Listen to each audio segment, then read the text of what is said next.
Welcome to the Finlos Lives podcast. Happy holidays to everyone. If you experienced the dangerous side of the recent winter weather, I hope that you sheltered safely and are keeping warm. And I know that we are about to actually receive some more of those crazy weather fronts. So especially out there on the West Coast, stay dry, stay warm, stay safe. But even here in Florida, we experienced frigid temperatures into the teens. It was a locally pleasant change to have cold weather to celebrate the solstice and Yule, and then even some for New Year.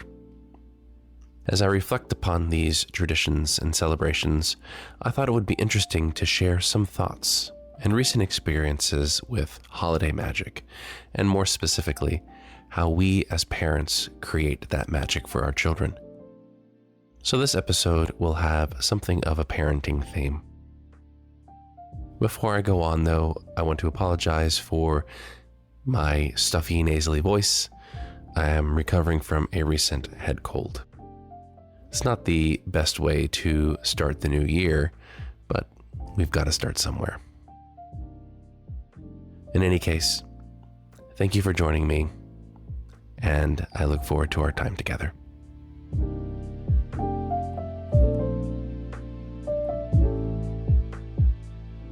For as long as we've been together, Eva and I both knew that we wanted to have kids, to have a family. And as that prospect drew closer to reality, we were very intentional in how we approached parenting in most aspects. And as we researched different philosophies around parenting, and of course Eva did a lot of this research, we came to agree that attachment parenting was the set of ideas that was most in line with how we felt we wanted to raise kids. This includes ideas like co-sleeping, nursing and letting the child wean itself, and not letting babies cry it out. And the idea behind attachment parenting is creating a sense of safety, a securely attached bond between parent and child, which requires honesty. And so, as we were very thoughtfully considering how we were going to raise our children, we also began to consider how we would approach the celebration of holidays. Neither of us are traditionally religious people, but we both grew up in families with very strong holiday traditions.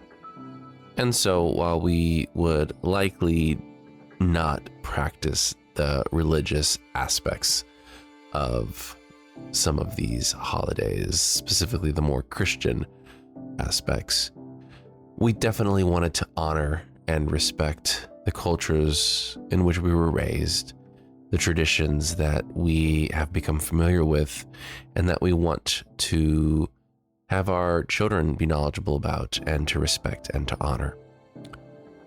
And so we wondered, how can we celebrate these holidays in truthful, respectful, honest ways while still providing that sense of magic, that sense of wonder? It's hard to get kids excited about some holidays without including the fantasy. What's Easter or Ostara without the Easter Bunny? And where's the fun in losing a tooth without the Tooth Fairy? And what is Christmas or Yule without Santa? And so, again, we never really intended to pay creed to the strictly religious qualities of those holidays. But beyond the religious traditions, there is a deeper and older cultural and historical tradition that we honor and respect. and that we wanted to teach to our kids as well. And some of that requires the ability to hold some complex realities, that magic can be real, even if Santa isn't that jolly, fat, bearded fellow that we've all come to know and love. Or if he is, let's talk about where he comes from and why he might be doing what he does. Really, what we've been afraid of is how much consumerism has become intertwined with the celebration of holidays and cultural and family traditions. How much is dependent upon the spending of money and waste and all of those negative attributes. And we want to try to do away with that as much as we can while still maintaining the fun and the joy. So we were very clear with our kids. We always have been. And I'm really going to be focusing on the Christmas Yule traditions because we just got finished with them and it's very fresh in my mind.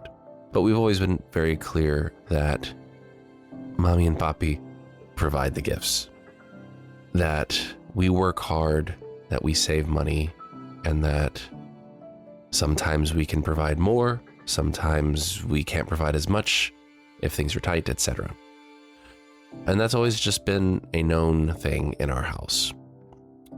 But along with that, we, as soon as they could, asked our children to write to Santa. This is a very fun tradition that a lot of kids participate in, but we added some twists to it.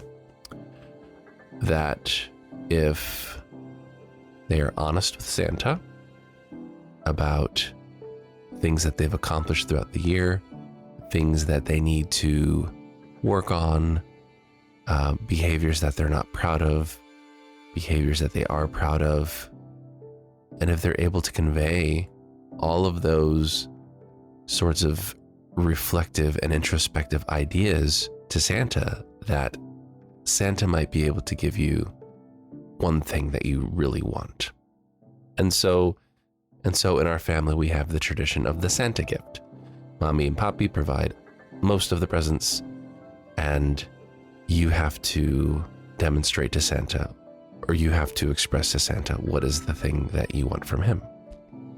We like this a lot because it does a couple of things.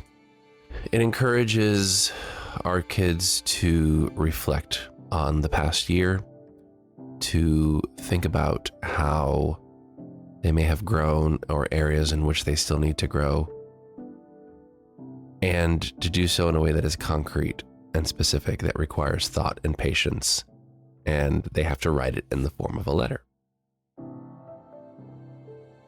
And so we like how this works because it manages expectations, because the kids understand that Mommy and Papi can only do so much, but it also allows them to hope for that one special thing that usually shows up thanks to Santa. And there are always things happening in the world just beyond our understanding, just beyond our line of sight. And why shouldn't it be elves and fairies? And it's this practical balance between honesty and the desire to maintain a sense of magic in the world that we are constantly striving for. Because magic helps to maintain awe and respect of the world beyond our senses and our immediate experiences. What we also like about this letter is that it helps to solidify the ideas of reciprocation, that while he doesn't require it, Santa probably likes having a letter with some honest reflection, that it helps instill an understanding of consumerism, that we hope that the kids gain an idea and an appreciation for the amount of work and time that goes into how we provide gifts for them.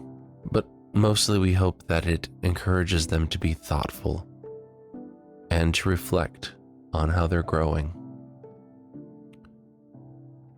Of course, at some point, kids grow up and they start asking questions.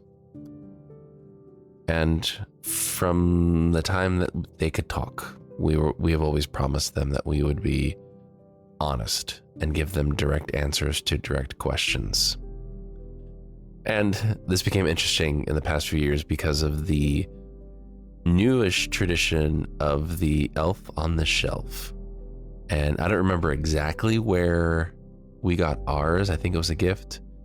But as soon as that elf showed up, he became an essential part of our holiday tradition. In our house, he was treated as a lookout for Santa. He was always watching and reporting. And he was there throughout the year, but only during the holidays, right after Thanksgiving, would he make himself visible, just to remind that he's watching and reporting to Santa. And that's fine. That was a little bit of a parental trickery on our part, but the real magic of the elf on the shelf became how we began to move him throughout the days and weeks. And Eva deserves credit for this, largely because she does an amazing job at creating these intricate scenes. Eventually we acquired a second elf. So we have two elves. We have Fur, like a Douglas fir, and so Fur is his name, and then we have Etta, which is short for poinsettia. So Etta and Fur come every winter, but Eva gets really creative with the scenes for the elves on the shelves. Sometimes our neighborhood fairies, we have fairies who live in our neighborhood, play tricks on them, and they trap the elves inside of cookie jars or tie them up in the bathroom with dental floss, or any number of pranks. Those fairies can be tricky, but the magic became where the elves are going to show up next. And our older daughter, she's now 11, she came to obviously understand what was going on organically. She's savvy. But our younger daughter is much more of a concrete experience person. And so when the magic began to get a little bit delayed, the elves wouldn't respond to notes quite as quickly, or sometimes they would stay in the same spot for a full day. She began to ask questions.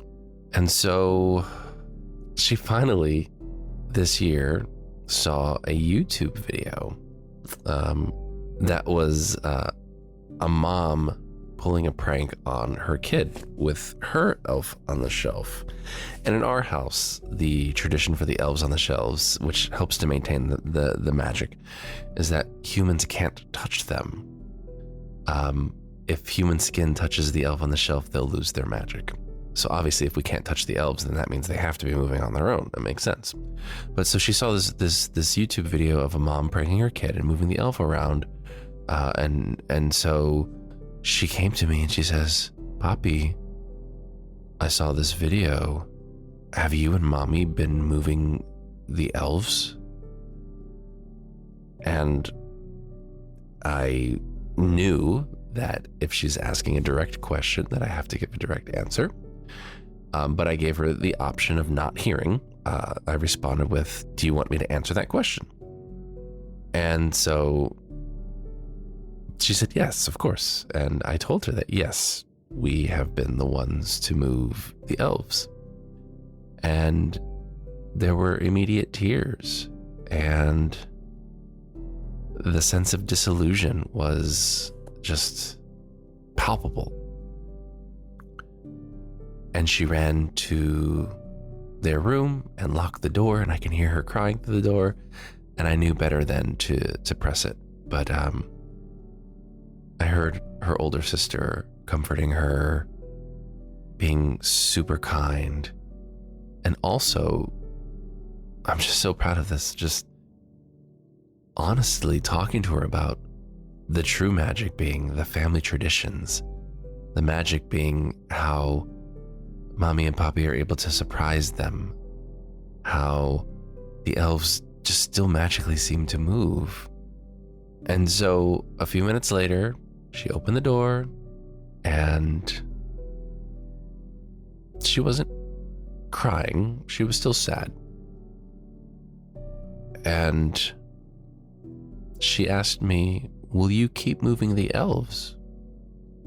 And it was just beautiful. It was just this moment where I knew that she understood that the magic is less about the elves being real or not real, and more about the excitement of the arrival of the holidays and when the elves show up, and the anticipation of where they might be and how the elves will surprise her next.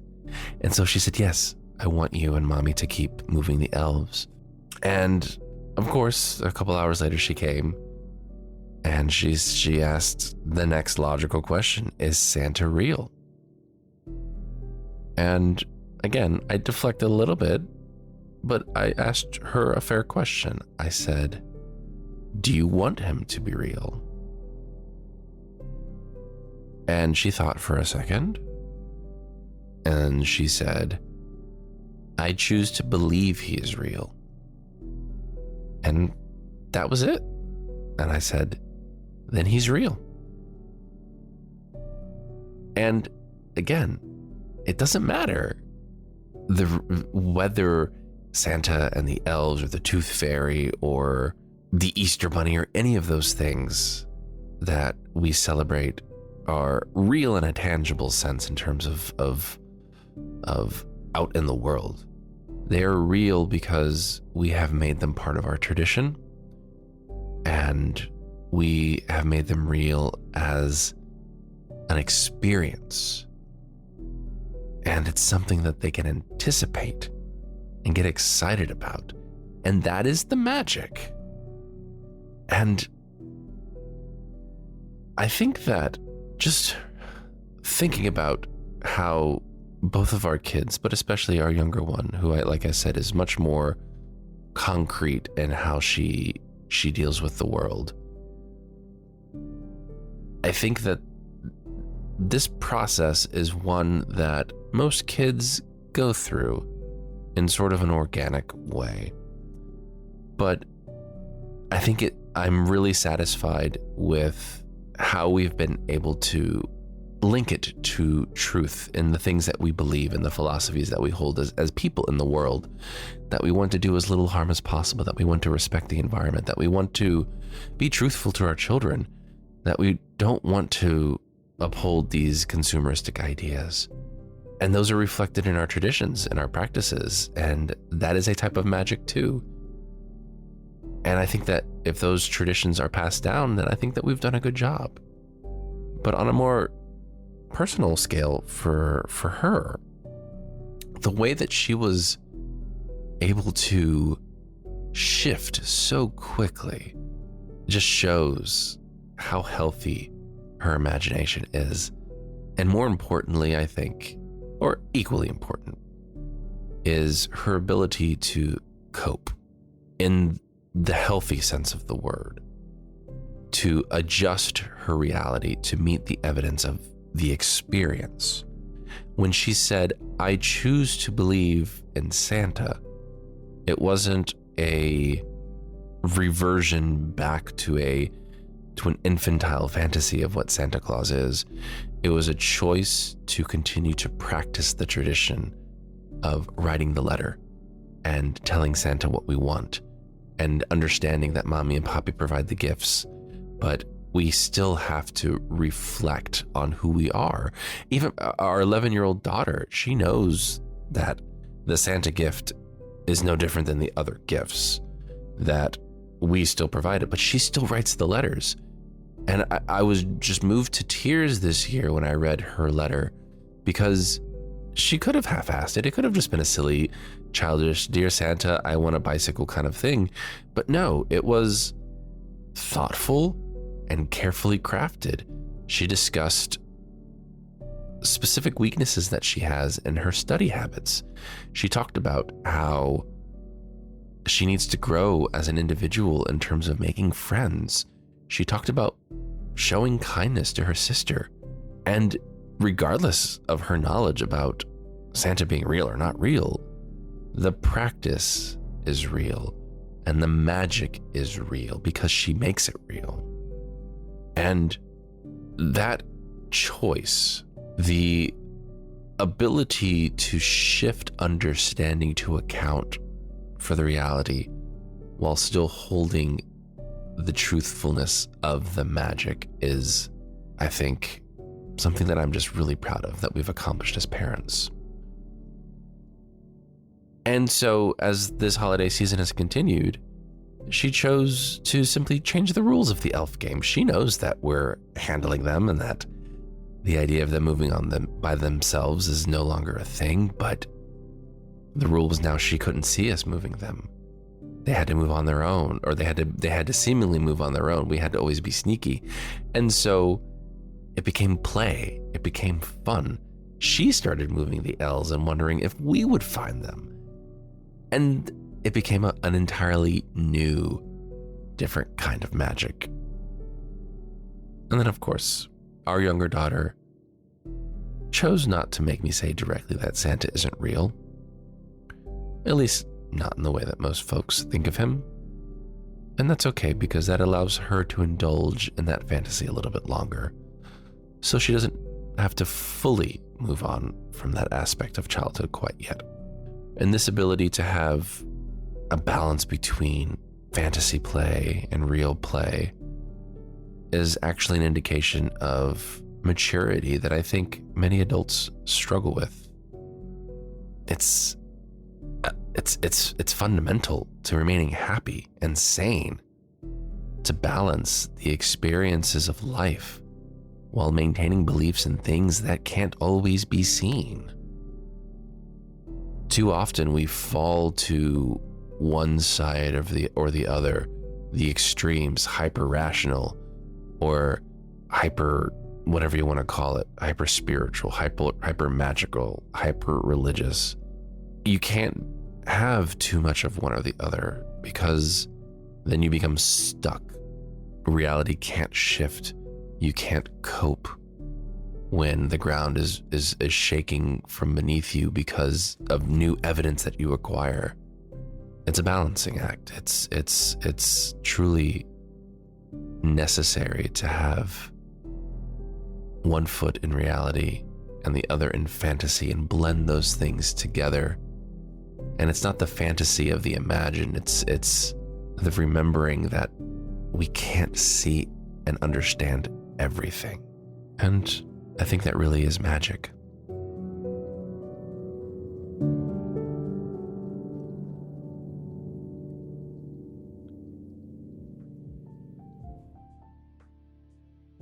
That's it for this episode.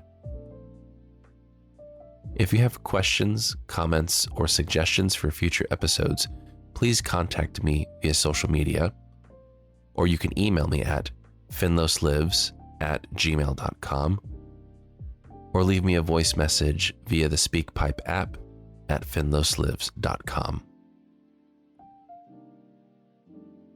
I look forward to our next conversation.